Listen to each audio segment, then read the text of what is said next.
Welcome to Denmark. My name is Simon and I work as an audiologist for Widex. Today I'm standing outside the Lynge headquarters and I get the chance to meet Laura. She's an expert on the Widex sound and she has got some great updates on what's going on in Momenshire. So come on, join me in.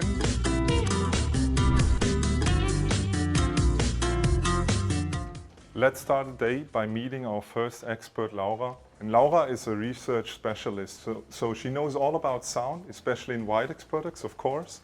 And she's right here. So, Laura, I'm happy to meet you. Good to let's see you, talk Simon. sound, right? Yeah, so, absolutely. Shall we enter? What an impressive room. Yeah, it is, isn't it? Yeah. And we've got the sound coming from all directions. It breathes audiology, I think. Yeah. Talking about sound, can you explain what the specific sound in Widex Momenshire hearing aids is? I think before we start about talking about Share, we really need to maybe take a step back and talk about what's special about Widex sound, right? And I think on the most general level at all, it's a question of us thinking about sound quality in everything that we do. Prioritizing this natural sound that's pure and perfect for the individual ear. And then there's some very central parts of the hearing aid where we really design for optimal sound.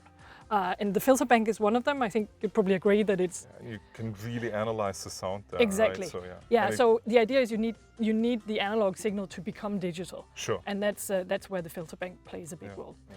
And Widex does that in a specific way. We do what we call a time domain filter bank. We do this time domain, which does a lot of good things to the sound quality. It also mimics the way the human ear works, because we're looking at narrow bands in the low frequencies where the ear's sensitivity to frequencies is the highest, and then we're looking at broader bands in the higher frequencies. Whereas other ways of doing filter banks might use the same width of filters all the way up. But it's not only about the frequency in a hearing aid, right? So it's also about timing. Yeah, because one of the things about this digital signal processing is that we have a time-frequency trade-off, we call it. And that means that if you do all these narrow filters all the way along, then you get long processing times. If you do it the Widex way, then you get short processing times for the broader filters and a little bit longer for the narrow filters, which brings our overall time down. And that matters a lot because processing time is a big deal in hearing aids. Can you tell us a little bit more? We've introduced pure sound in Moment hearing aids for the first time, and we of course use it in Momenshire still, but can you give us a little bit of an overview, what we know more of that system in terms of research? Yeah, and we're how... learning a lot about how pure sound works and how delay matters to people. So first of all, it's a sound quality thing. If you don't have this artifact from delay, that matters, you get a better sound quality, and we can see that people prefer that. So that's the first thing. But sound quality is not just about the experience of the sound. To me, that's also about how you feel when you move around in a room, when you have to listen to people, and the whole sort of well-being, I think, also depends a lot on sound quality. It's very important when you pick up a hearing aid for the first time, right? To just get the sound right in the first second. Exactly. And it's a lot about how the room feels also. That sounds come from the direction you expect them to. So if you know the sound is coming from there, then it also needs to sound as if the sound comes from there.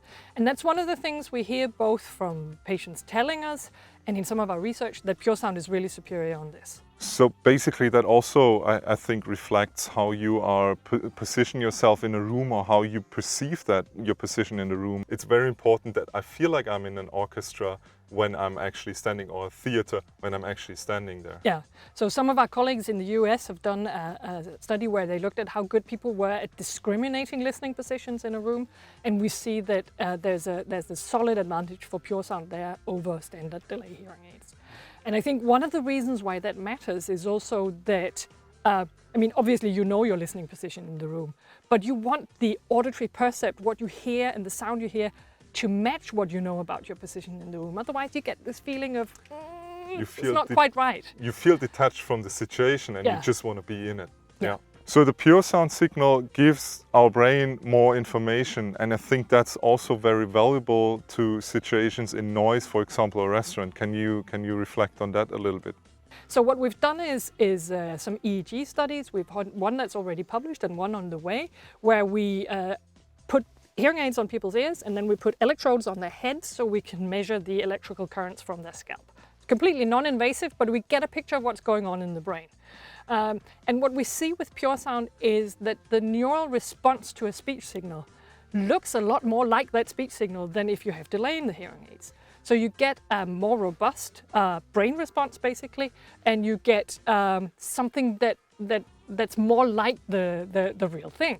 And your brain has a lot to work with, right? Because it's more to the original and it can work with that material in a lot of better ways. Yes, exactly. So that's very great news for everyone with a hearing loss to be fitted with such a great product and having pure sound available. But besides pure sound, we have in Widex Moment Shear products also a different variety in ear tabs and also custom molds. Can you give us an example about the benefits of using those new ear molds and tips? Yes, I'd like to. It's actually one of the things I'm really excited about. And you can say ear tips, just a piece of silicone you put in your ear. But it has a lot to do with the way we tailor-make the sound to the individual, that we need to get the exact right fit with the exact right ear tip. And we need to give the audiologists and the hearing care professionals the right choice so that they can fit their patients. So thank you for your time and talking sound with you. Thanks, Laura. You're welcome.